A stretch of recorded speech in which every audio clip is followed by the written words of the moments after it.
السلام عليكم. Hey guys، شو اخباركم؟ شو مسوين؟ ايوه مع عافيمادك aada u mahadsantihiin kulligiin kuwii taageera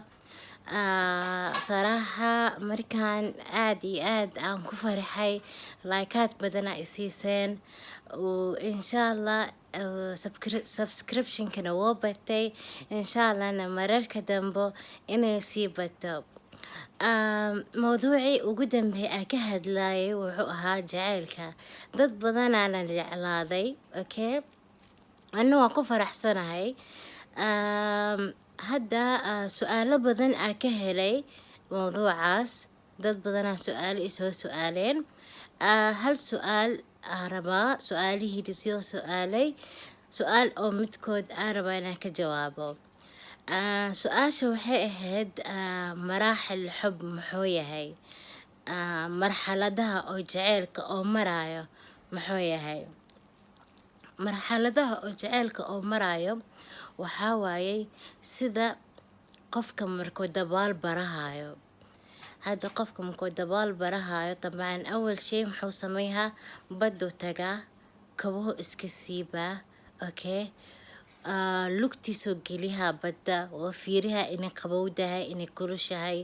see tahay haddii aad u qabowdahay طبعا ma galaayo maalintaas maalin kale galaa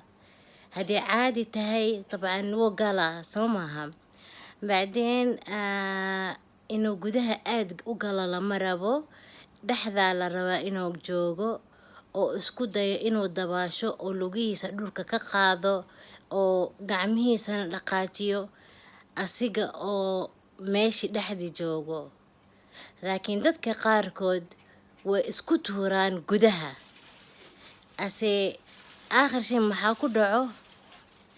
khaasatan hablaha markii jacaylka maraaxilkiisa lagu jiro waxay sameeyaan waxay u boodaan gudaha marxaladda ugu dambeyso ay galaan which means marxaladda ugu dambeyso ma gaari kartid adigoona bilaabin waxaa la yiraahdaa waxa oo sahal kugu soo galo sahal uu kaaga baxaa so wax yani adiga jacaylkaaga haddaa si easy ku dhiibtid si easy qofka u jeclaatid si easy oo kaaga baxaa ama qofka kaaga tagaa so hadda isku tuurtid gashid until the end meel oo kaa dheer oo lugahaaga dhulka taabahaynin maxaa kugu dhacayo badda ku laqayso hira kugu soo dhici karo waa dhimo kartaa haddii qof kuu dhaweynin oo ku saacdo waa dhimo kartaa so that's how يعني مراحلك أو جعلك يعني أنا نصيحة دايدة أني أهان وحاواي step by step إنا قادتد و every step you have to make sure that you are enjoying it and you are having fun with it هذه complicated نقطة from the beginning you don't have to continue ماشي شكو جوجيه okay and then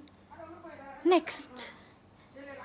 so مقتا you won't waste your time for no reason so halahaasaan rabay inaan maanta idin sheego su-aashaasaan rabay inaan ka jawaabo